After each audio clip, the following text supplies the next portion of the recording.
chega esse dia em que a tropiada acaba.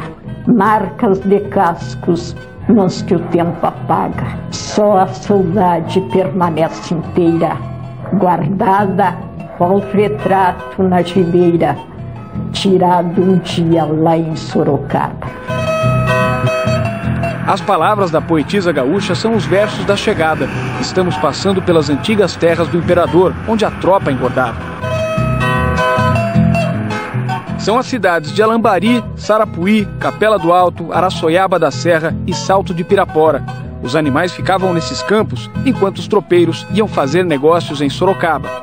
Quem via a chegada corria para anunciar numa frase que ficou famosa.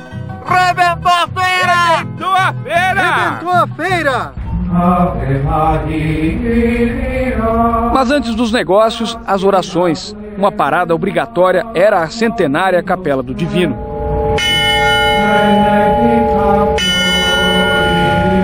Fé e poder de barganha. As transações com as mulas foram descritas por um cronista em 1864. O vendedor dirige-se aos campos onde as bestas se acham e as apresenta ao comprador, que depois de examiná-las, efetua o negócio e faz puxar as suas tropas pelos subúrbios da cidade. Dos subúrbios ao centro, a mulada seguia pela rua 15 de novembro. Com o tempo, as rotas foram modificadas. Nós temos como paralelas à Rua da Penha, por exemplo, várias ruas que vão até o Supiriri. Essas ruas, cada ano era aberto uma para evitar que os moradores daquela rua sofressem o prejuízo de verem aquela quantidade enorme de animais passando, poeira, perigo e tudo mais. São poucos os documentos daquela época. Alguns pintores sorocabanos do século passado recorreram à arte para recriar a feira. Um dos quadros mais importantes é este, do pintor Ettore Marangoni. Com uma forcinha da tecnologia, dá até pra gente imaginar como seria fazer parte dessa história. Muitos tropeiros que negociavam as suas mulas vinham aqui pra beira do rio Sorocaba.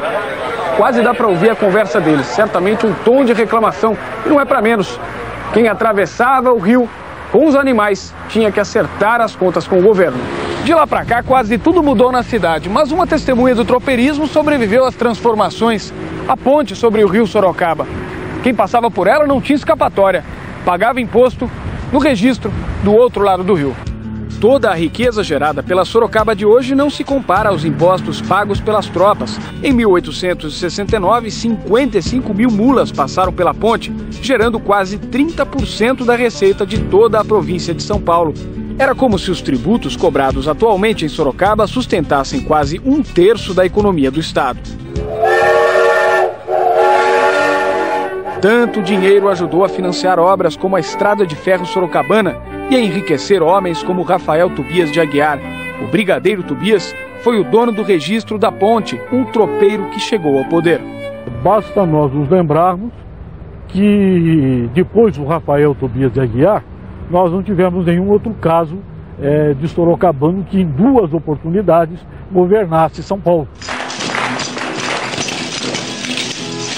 O dinheiro atraía a arte, as danças populares, as cavalhadas, as óperas no Teatro São Rafael, hoje a Fundec. E nas ruas, acessórios para os tropeiros e para as famílias deles. Os artesãos produziam os sons do trabalho e da música raiz. Daqueles tempos sobraram a viola caipira, o facão sorocabano. Edson Vieira fabrica e exporta o facão. Herdou a técnica da família do primeiro fabricante, funcionário da antiga fábrica de ferro de Ipanema. Em 1865, aproximadamente, fechou a fábrica de armas brancas, né? Aí ele decidiu montar a fábrica de facas e facões em Sorocaba. O facão sorocabano.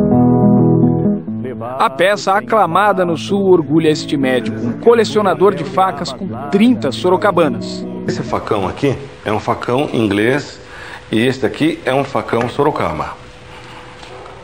Pelas dimensões quase iguais. Só que você pega num e outro e o balanço que ele tem é totalmente diferente. Você pega e você sente como é anatômico na sua mão. Isso aqui chama-se, na região nossa, zóio de pomba. Não é olho de pomba, é zóio de pomba. Ah, se tem um facão zóio de pomba, você já sabe que é Sorocaba. Um corte na história da família deste jornalista rende um bom pedaço tropeiro. Sérgio Coelho de Oliveira é bisneto de um sorocabano que se casou no Rio Grande do Sul. O avô seguiu a mesma rota. Quando o meu avô era um menino aí dos seus 15, 16 anos, foi na primeira tropeada, ele conheceu minha avó e se apaixonou por ela. E ele prometeu que voltaria, que quando ele voltasse a tropear, ele voltaria já para casar. E ele demorou 8 anos para fazer a segunda tropeada. Eram 8 irmãos, cada irmão 1 ano, ele levou 8 anos para voltar. E quando voltou, realmente eles se casaram. Estrada de chão, de ferro, de asfalto ou de informações. De Feira de Moares a fabricante de fibras óticas, Sorocaba mantém sua vocação de caminho para o desenvolvimento.